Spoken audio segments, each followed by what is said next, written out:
There it is. Wow. Cool. Easy.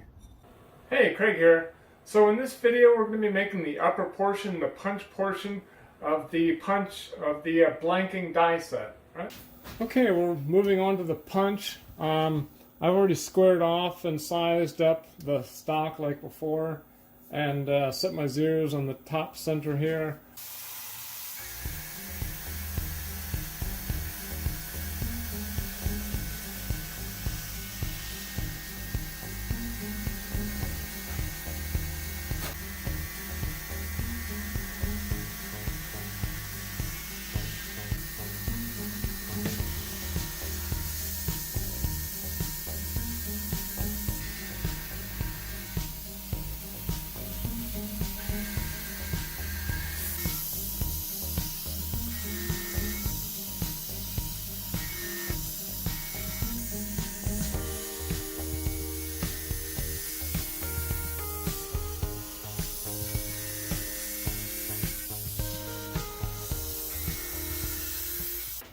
Okay, that went pretty smooth.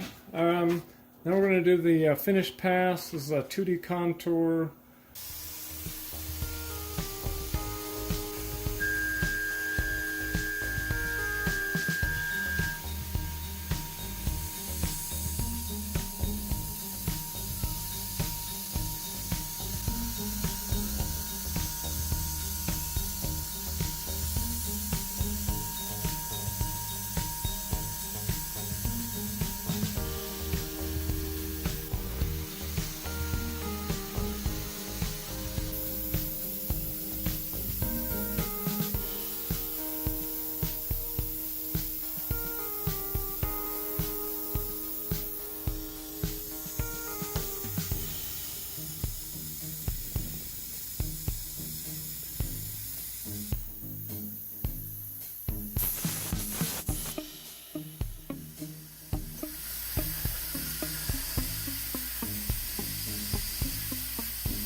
Okay, this is the finish, the bore finish.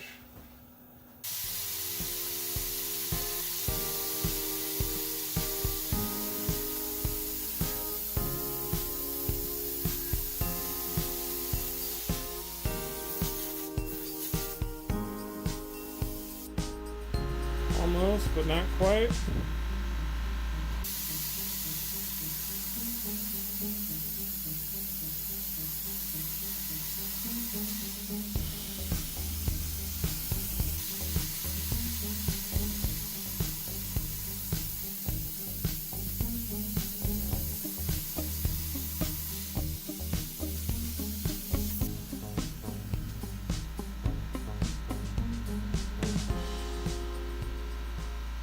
Okay, well that worked there. Could have gone 3,000th over and it probably would have been fine, but it's just a test die. So, right, let me line these up here, and be a little awkward doing it this way because they'll just fall through on the bottom here, but yeah.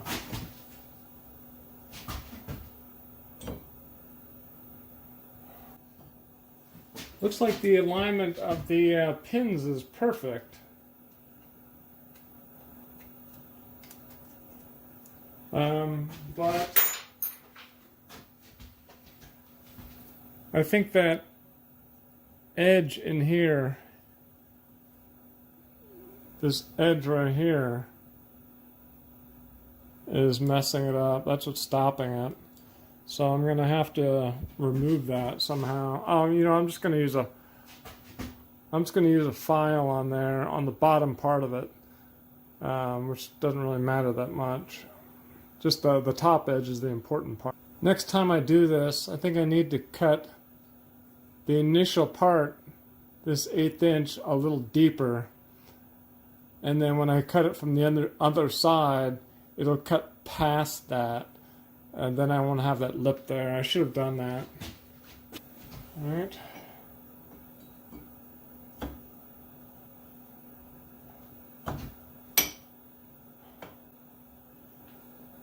That's a pretty tight fit on the pins. Oh, okay, the pins actually pushed down a little bit. All right. Okay, so I'm so excited to see this thing work. Right, so I've got my my die there, the 2 pins, got the stock in the center there. This is a 16 gauge aluminum.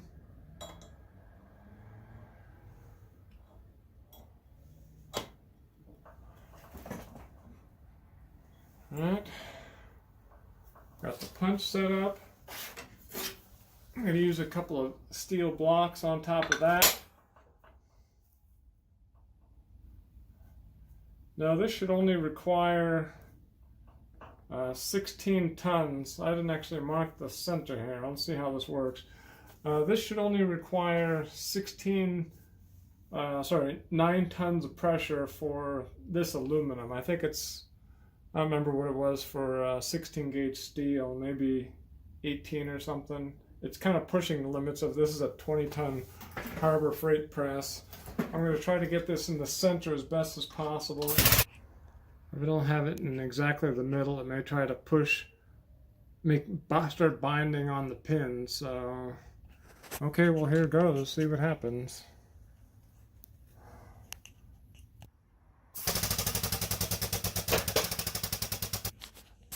Okay, well it was actually a combination of binding. That was part of it. But it was also these pins. These pins stick up, and I had the blocks turn the other way. So let me push it down the rest of the way here. Okay, well I would take it into the shop to video it to show it, but I think the part's going to drop out the bottom right away here. So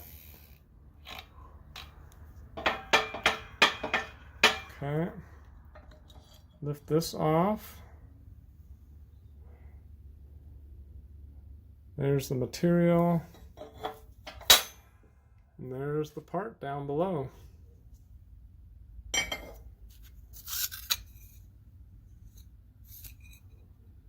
Cool.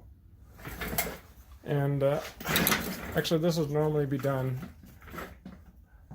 before, but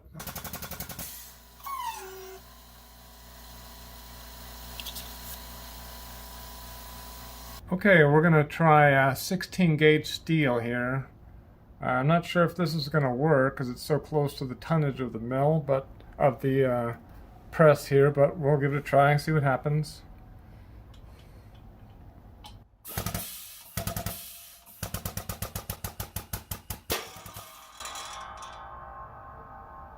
Oh, it worked. Cool. Made a big noise, but it worked. Let's pick this up. Let's see what happened. All right.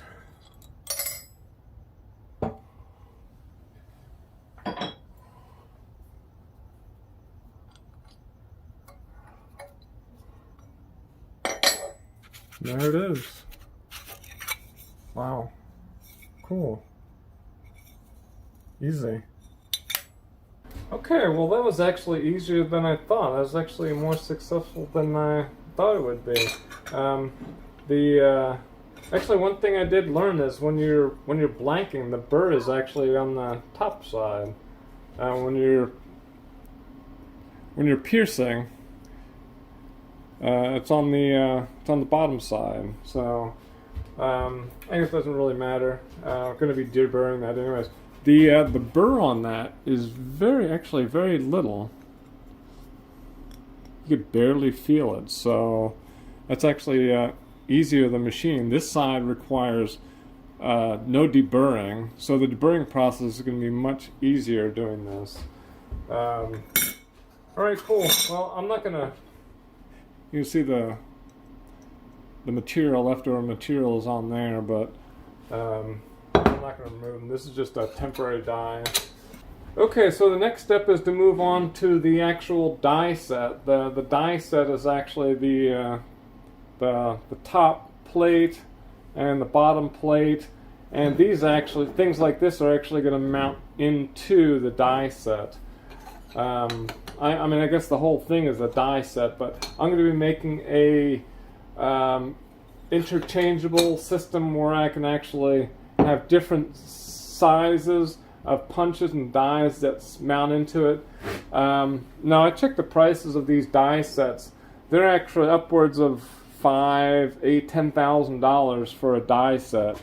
So this is going to be way cheaper doing it myself. The critical thing on this, of course, is going to be the accuracy. I mean, the Tomahawk, the 770, was very accurate in this. You can see. I mean, we're within thousandths on the pins here, and it aligned perfectly. And the alignment on the actual die itself, I mean, you can see there's like almost no burr. So, all right. Well, future the videos to come, making the upper and lower plates, and of course all the dies. All right. All right. Well, if you like this video, I'd appreciate the thumbs up. Feel free to leave any comments in the comment section down below. If you'd like to subscribe to the channel, there should be a link over here. Also, if you'd like to support us on Patreon, there should be a link over here for Patreon. Also, some videos over here you might like to watch. And as always, thanks for watching.